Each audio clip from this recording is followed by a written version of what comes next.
Okay guys, what's again aba people mwese mukunda Xmedia. Nkuko ubibona rero urabona yuko muri telefoni yanjye nakonegisemo connection za MTN kandi iyi telefoni ni Airtel Imagine. Rero ushobora kuba usacinze cyangwa hari ukundi ugeze kuri iyi video yerekana ukuntu wakoresha connection za MTN cyangwa amamega cyangwa data za MTN muri telefoni yawe ya Airtel Imagine.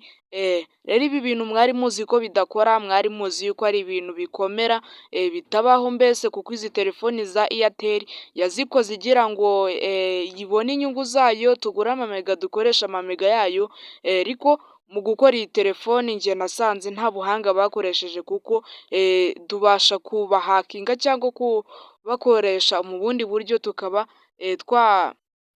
twakoresha connection za MTN cyangwa zindi mirongo muri izi telefoni zabo. Rero ndagira ngo nkubwire ngo izi connection zirakora, reka nkwereke ukuntu bikora. Rero niba hari ikibazo cyangwa igitekerezo ufite ucyandike muri comment, ndaza kugisubiza, kandi niba wifuza yuko hari video twagukoreraho ubutaha nayo wandike muri comment tuzakigukorera nta kibazo, kuko turi hano ku bwanyu.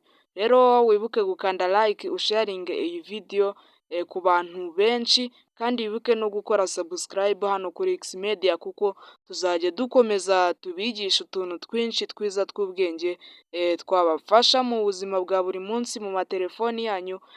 Abantu benshi mujye mugira ibibazo by'amatelefoni, ariko turi hano ngo tubibakemurire. Rero ukanda subscribe, ufungure inzogera kugira ngo video yose tuzajya dushyiraho izajye iba iyawe, uzajya uhita uyibona muri telefoni yawe, ubundi uyirebe ikwigisha uko wakoresha telefoni yawe neza cyane. Rero nicyo gihe nawe ugakanda subscribe hano kuri Xmedia. Ubundi reka nkwereke ukuntu nabikoze ku buryo ndi gukoresha amamega ya MTN muri telefoni yanjye.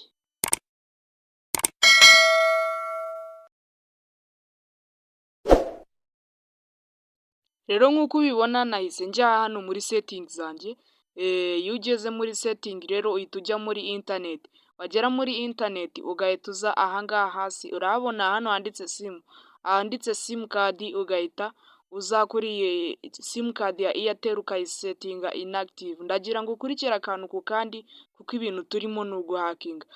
Wamara kuyigira inactive, umaze nyine kuyifunga muri phone yawe, ntabwo uba uri buyikoresha, hariya hejuru haba hasigayeho MTN yonyine. Ugahita uza noneho ugafungura data zawe, ugahita wemeza kuri sim card ya MTN, ugahita uza ukareba yuko ikonegise kuri 3G nk'uku nguku iyi ngiyi yanjye urabibona yuko iri 3G. Niba itakonegise kuri 3G, urebe muri video zatambutse ubushize nabigishije uko washyira telefoni yawe muri 3G cyangwa ukayihindura muri 4G bitewe n'uko ubishaka. Kujya kuri 3G gutya, ikintu wowe uhita ukora, uhita ukanda hariya hejuru kuri kara kantu ka refresh, kara kantu murakabona kikaraga ukuntu, ukarefreshinga nyine. Urabona utegereza akanya gato bakakubwira ngo nta connection.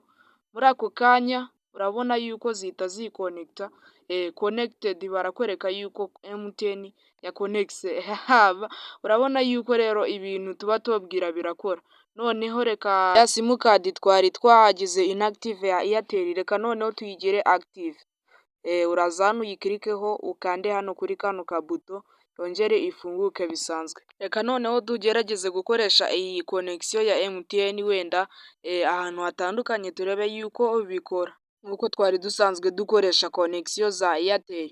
Niza hano kuri Facebook rero urabona ni nk'umurabyo connection zise zikora kandi neza cyane. Urabona abantu baragaragara, nta bintu byo kurodinga. Iyo ufite amamega biba byakemutse, ntibazongere kubabeshya ngo wakoramo Airtel gusa, kuko n'iyindi birakora iyo ukoresheje buno buryo. Urabona yuko iyo mfite amamega birakora neza hano kuri Facebook. Rero iyo uje no kuri WhatsApp hano ukaza muri status, urabona yuko abantu bashyizeho status ubu babona nuko ntazipureyinga. Ndamutse nzipurenze urumva video yaba ipfuye, ariko urabona yuko birakora cyane kandi neza. Rero nkomeze kubashimira yuko mwari muri kureba video yacu, turi mu biganiro bitambuka.